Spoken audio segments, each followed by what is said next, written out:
we go.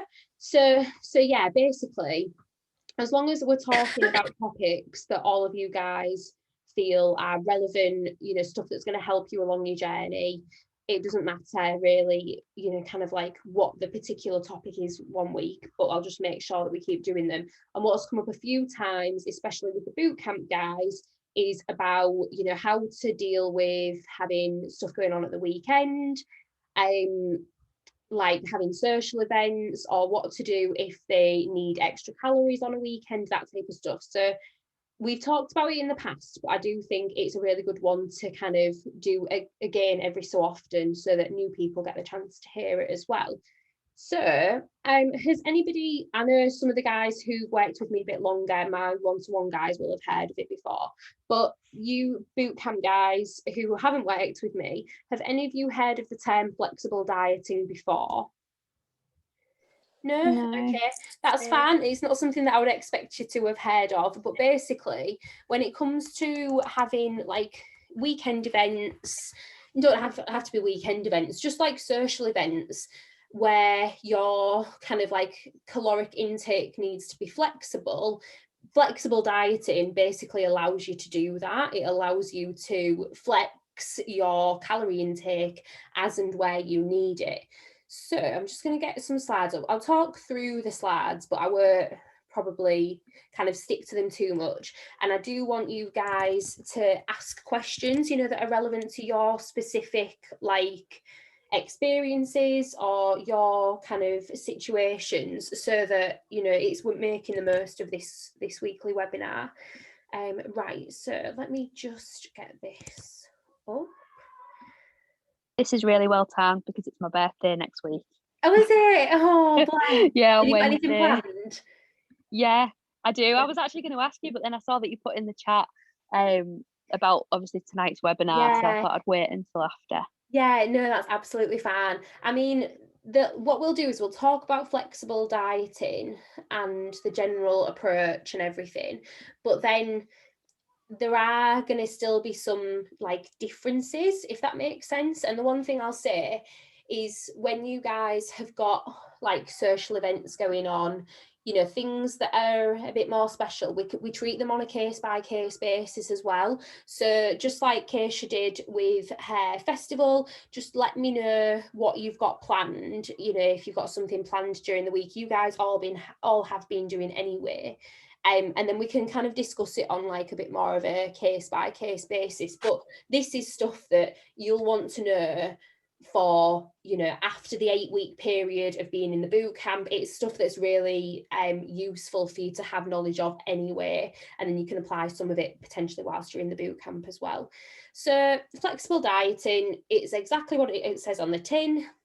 There are a few different ways that you can kind of like use flexible dieting. And I'll talk you through the main two. So the most common one that some of you may have heard of before or seen this acronym of IIFYM. So if you follow fitness influencers, people on social media, a lot of the time they might use that acronym, and basically what that means is if it fits your macros. So basically what we're saying there is what us guys do pretty much anyway is if it fits your macros. So I give you a calorie girl and I give you a protein girl. Now for the bootcamp guys, we're being a little bit more structured right now. So you guys have got a bit more structure, but what we will be moving to after the first 4 weeks is this overall, if it fits your macros. So basically, as long as you've hit your protein girl already for the day, and it stays within whatever you're planning on having, it stays within your calories, then that's the if it fits your macros. So if you was to say to me, for example, oh, Charlotte, am I allowed to have a tub of Halo Top ice cream tonight? It's like 350 calories. My questions to you would be, have you hit your protein goal for the day already? Yep, yeah, I've hit my protein goal. Have you got the calories spare to have that? Yep, yeah, I've got the calories spare. Okay, it fits your macros, go ahead and have it. And that's the kind of overview of the if it fits your macros approach. Does that make sense to everybody? Yeah. Yeah, so that's kind of for you boot camp guys. Obviously, we do have a bit more structure right now. We are, you know, a little bit more focused, even more focused on the protein. And we obviously just alternate between having lower carb days and higher carb days. But for after this first 4 weeks, we will be moving into this if it fits your macros phase. So that gives you a bit of a heads up about what will be coming next. And then the second way we use, so if it fits your macros, is basically on each individual day. So, you know, each day, if you've got calories spare, basically, as long as whatever you want to have fits your macros, you can have it. Now, that's on a daily kind of view. If we want to look at a weekly view of being flexible with our dieting approach, we can look at calorie loading. Now, this approach is where we don't look at each individual day, but we look at the week as a whole. So I set you guys, just as an example, say I've set you 1,500 calories per day as your calorie goal. 1,500 calories per day equates to 10,500 calories in the week. And yes, I did just do that on my calculator, if anybody noticed me not looking at the screen. But so you have 10,500 calories within the total week that you can spend, so to speak. And think of it really like having a bank account.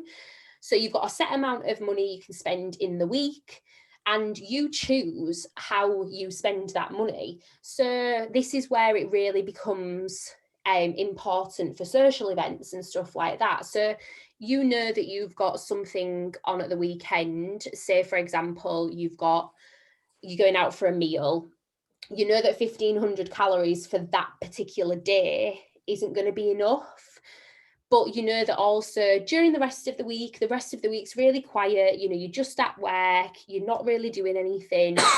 You can take some of those calories from every other day and load them into the one day where you are going out for your meal, so that you have the extra calories to have in that meal. But overall, you ask for the week on the whole, you still stay within your 10,500 calories. Does that make sense? Take the silence as a yes. I can see people nodding. Okay. So yeah, essentially you've got your daily view of flexible dieting and then your weekly view of flexible dieting as well. Mm-hmm. The one thing to say with calorie loading is that this doesn't change your protein goal on a day-to-day basis. So even though you could maybe say, for example, you are on 1,500 calories a day, but you want to have an extra 600 calories one day, because that's when you're going out for your meal. So that would take you up to 2,100, and you're going to have 1,400 calories Monday to Friday and on Sunday.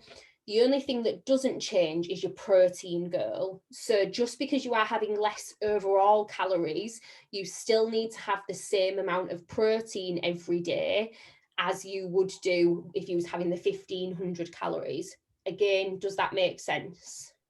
Yeah. Perfect. Yes. Good. So there are things to remember with flexible dieting. And these are like kind of the main things that I have learned and I've seen clients do over the like course of, you know, me being a PT.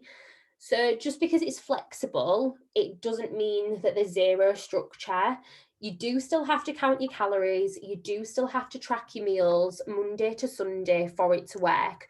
Some of the common things I've seen clients doing is they just think, oh, well, that one day I won't bother tracking for that whole day, just because they've got one particular meal that they can't track. But that's not the way we should be thinking about it. We still want to be in control of it. And generally, this is where I say, have a conversation with me about it. Because if you was to tell me, I'm going out for a meal, I'm going to be having, you know, something along these lines, I can never be 100% certain. And I would never even try and pretend I'm going to be like 90% accurate, but I can give you a rough guideline of, okay, well, you're telling me that you're most likely to be having steak and veg and 2 glasses of wine, let's kind of try and bank about 600, 700 calories for that one meal. And then we can work out together, okay, well, how many extra calories do we need for the day on top of what you would normally be having?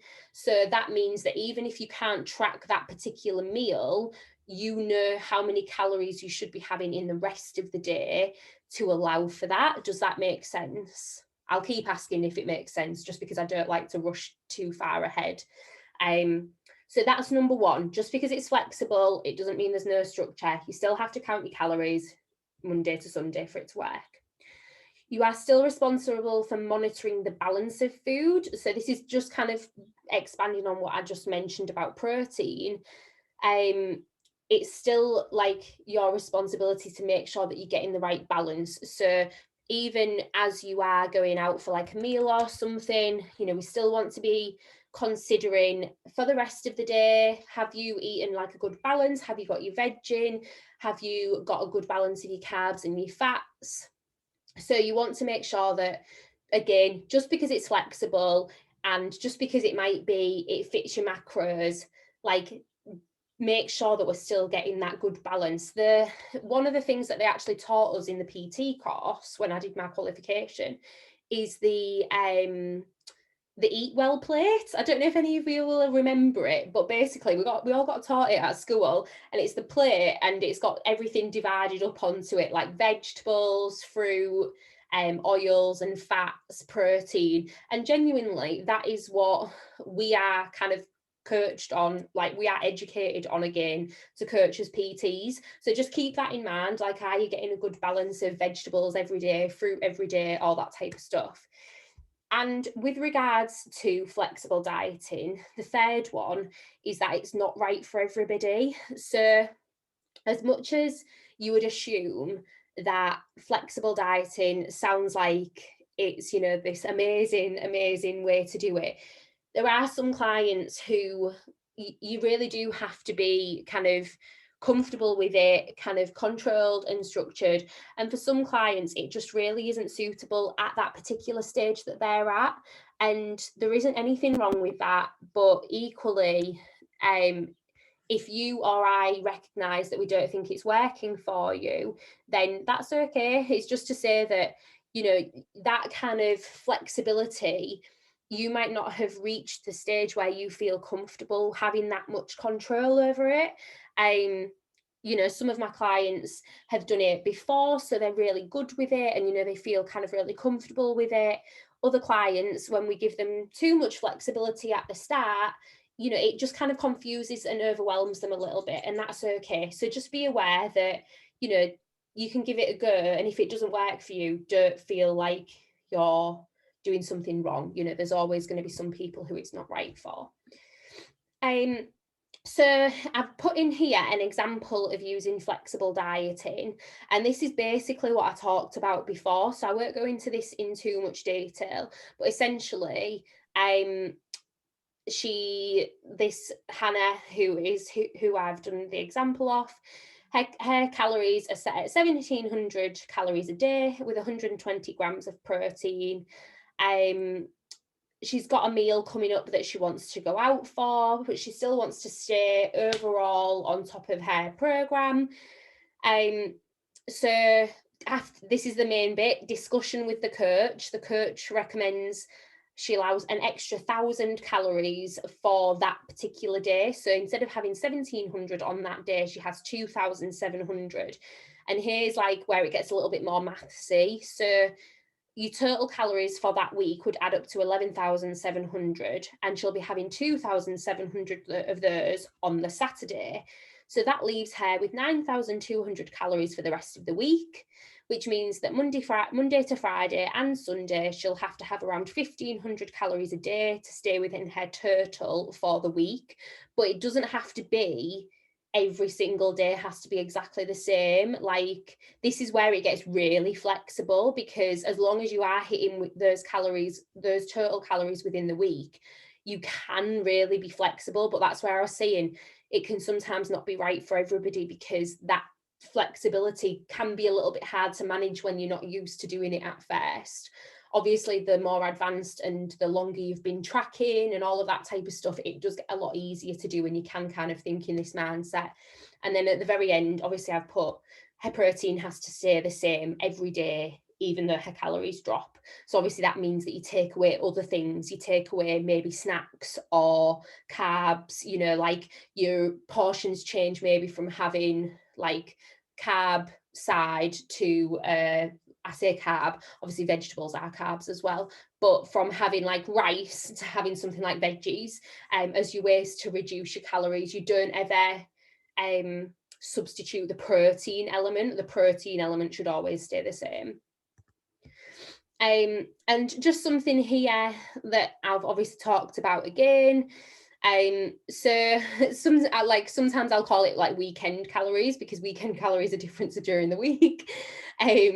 So as I've said, in the example that we just talked about, the extra calories that are calculated that are needed for any meal, like what I just talked about, if I calculate them for you, they're never going to be 100%. And so whilst we will like do our best to estimate for those calories, like you don't know what like if it's going out for a meal or something, you don't know what the food's been cooked in.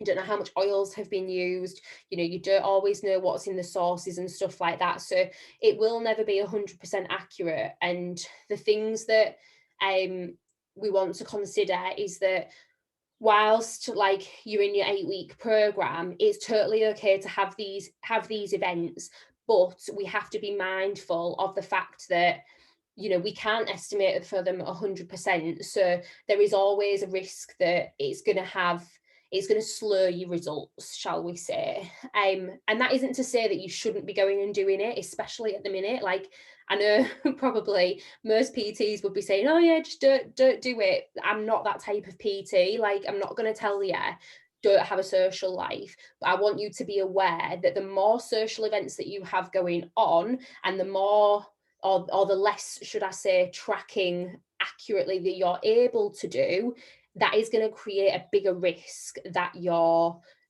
we're not going to be having a good understanding of what calories you're having. So best ways to manage that is making sure that we are keeping on top of your overall activity levels as well. So we're not just looking at the nutrition, you know, we're making sure that you're getting all of your workouts done for the week, making sure that you're hitting your step goals as well, and just, you know, making sure that we are really on it with tracking everything else. And that's like probably the best way that we can kind of focus on it and give you as much security and kind of like confidence that we are still moving in the right direction. So does all of that make sense? And just before I go on to this slide, does anybody have any questions so far? No. Can I just ask, sorry, you know, you mentioned the two different types, and you said to keep up to your protein. Does that mean that whilst the day that you've got off, you have to keep to your protein that day, or is it every other day, like as much as you can? Okay. Yeah, as much as you can, obviously with a recognition that you're not real, like I'll just keep using the going out for a meal example. Yeah. If you're going out for a meal, you're not going to be able to know exactly how much protein is in that particular meal that you've had.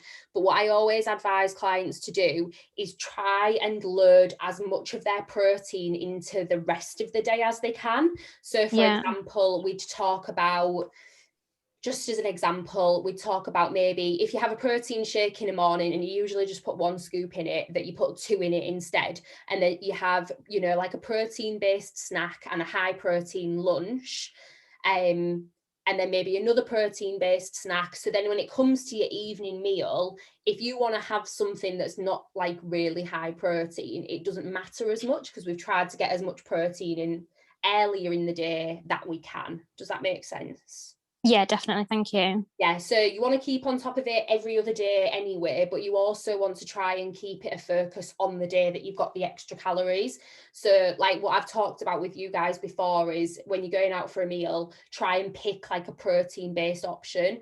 You know, where possible. It's not always going to be realistic. Like obviously, if you're going somewhere that's like, you know, just like pizzas, it's going to be very hard to try and get something high protein in that scenario. So that's where we would probably talk about it on a one-to-one basis.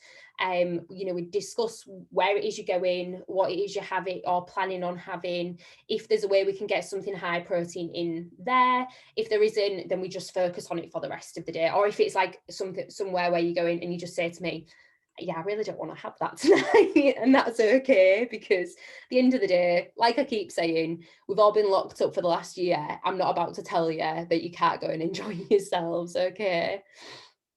So then just quickly touching on this topic, so calories in alcohol, I don't know if you guys will have seen this slide before, but if you are on social media or on Instagram, this guy is really good to follow for he does a lot of like kind of infographics like this that show you calories in certain foods, calories in certain meals, things that you think are like #healthy, comparing them to like normal food and stuff like that. So he's called Greg something, but his Instagram handle is The Fitness Chef. And this one I felt like was really good to see, especially if we're going out for social events and stuff like that. So calories in alcohol can obviously vary hugely, and this doesn't even have stuff like Copperbergs in it, fruit ciders, and they have a lot of calories in them as well. I've mentioned them on here. They contain around 330 calories per bottle.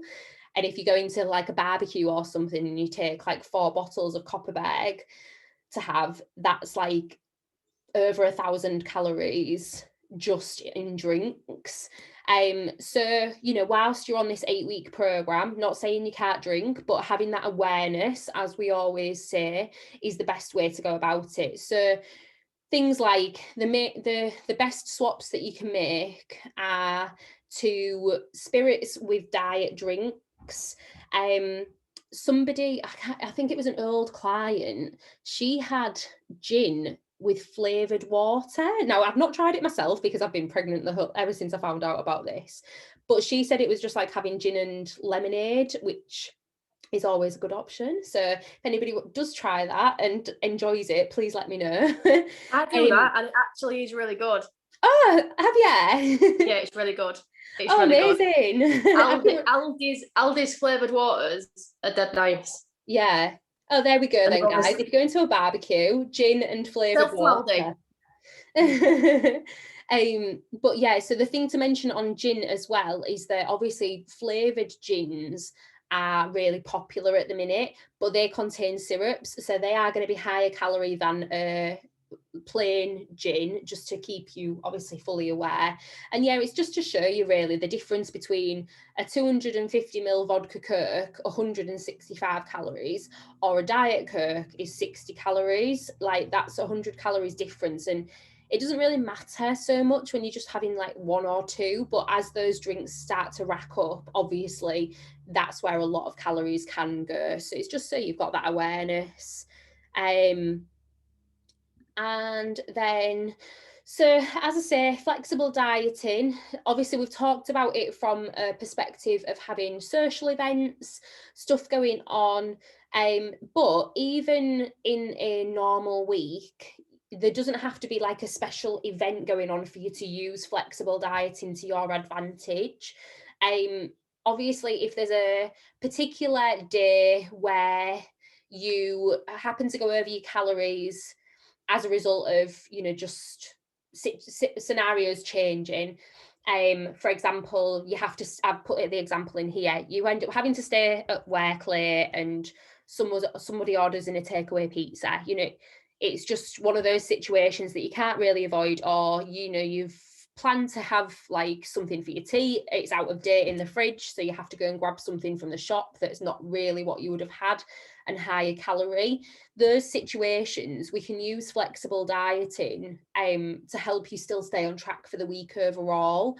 So obviously, if you're still tracking those foods or doing your best to track them, we can just adjust the rest of your calories within that week to say you've gone over by 500 calories. We can adjust the rest of the week's calories per day to allow for, you know, that overspend on one day. And like I keep talking about it like spending, because it really is like, if you like had a budget for a week, and then midway through the week you've spent all your money, you just pull back for the rest of the week. So think of it exactly the same.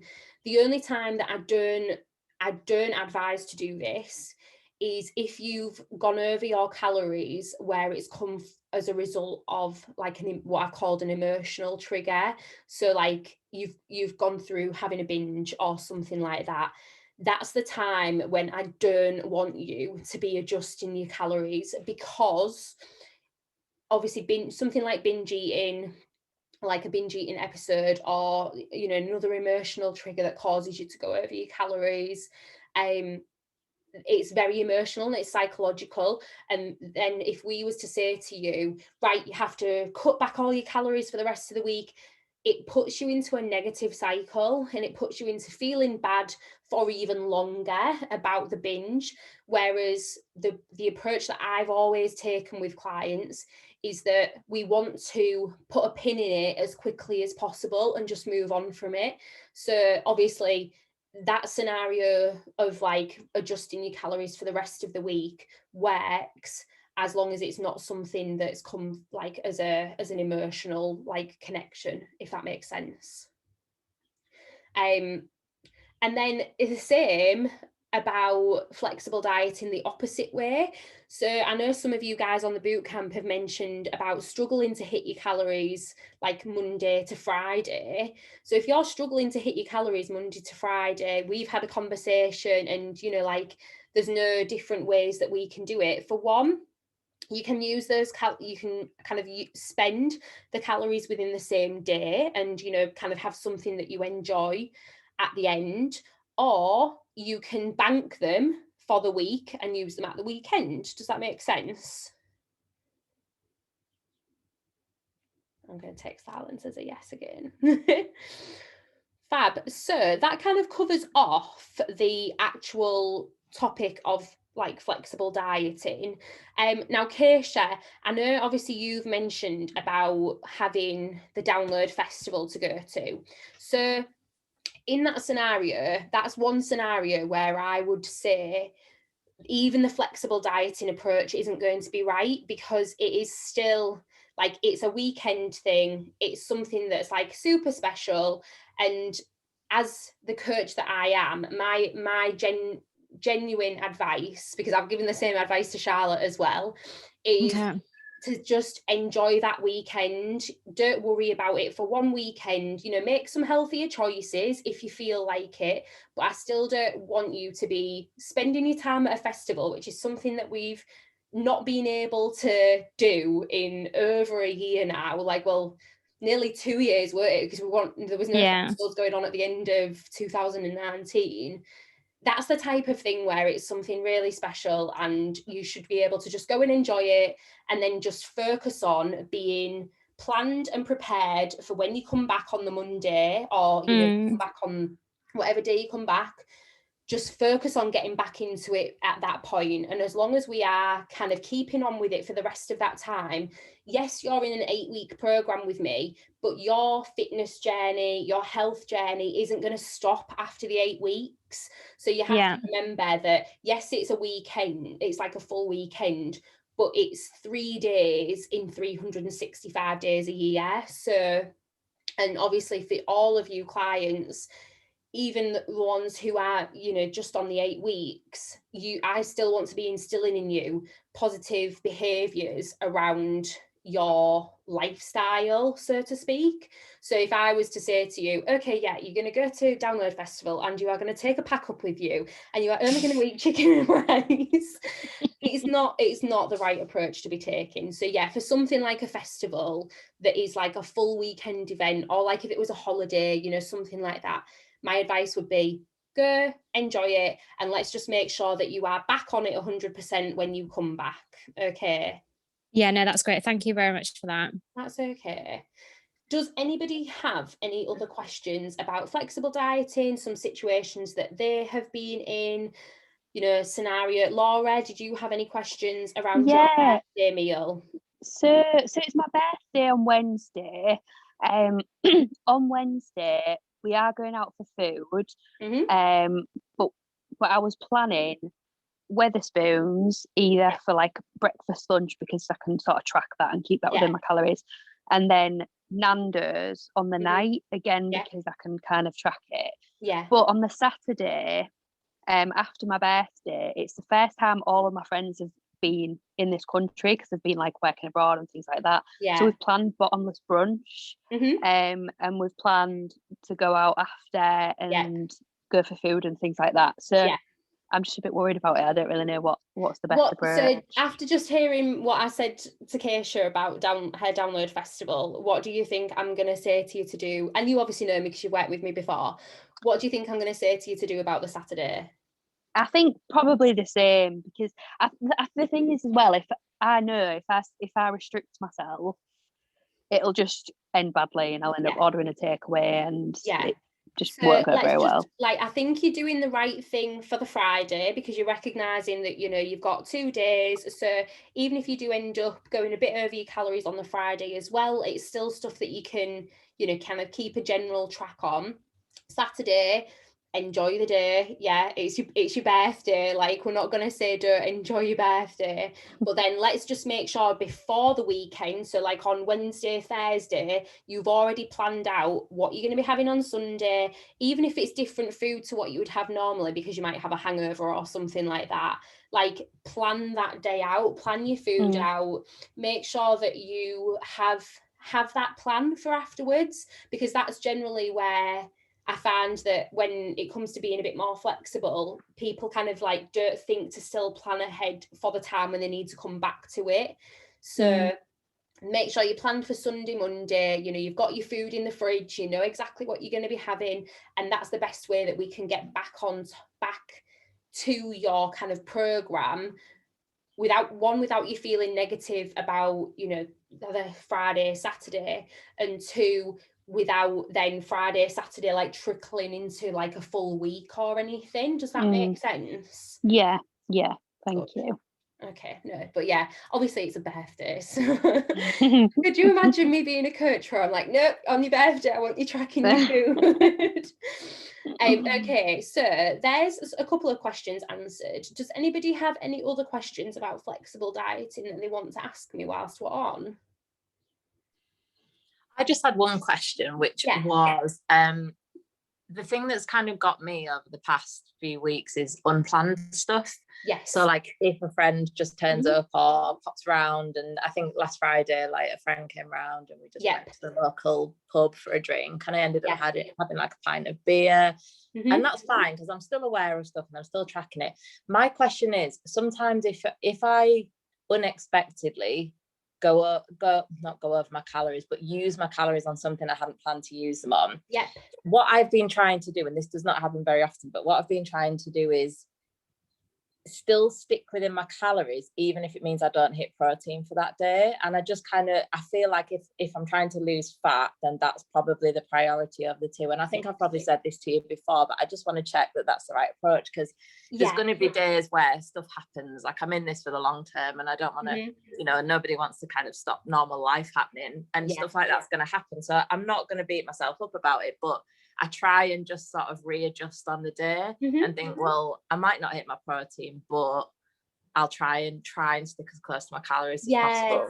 Yeah, so that's obviously in the scenario where it is an unexpected thing, so you've not been able to plan for it, and obviously then you're in that situation where my advice is always go back to the basics. So if you're in an unexpected situation, try and still, obviously, if it comes to like choosing food options, try and still stick to something which, even if you can't track it, it has the protein in it.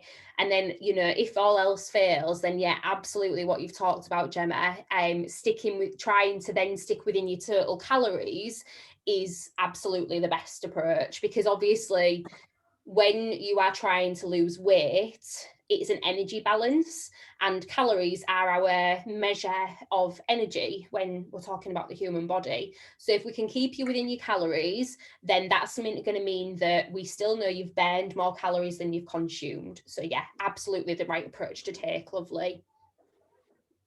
Oh, thank you. That's okay. Does anybody else have any questions that they would like to ask about this? Please feel free to ask. I was just wondering, if you knew that you had something coming up, would you suggest about restricting your calorie intake? It always depends on what it is that you've got coming up. So if it's like a meal or something like that, then yeah.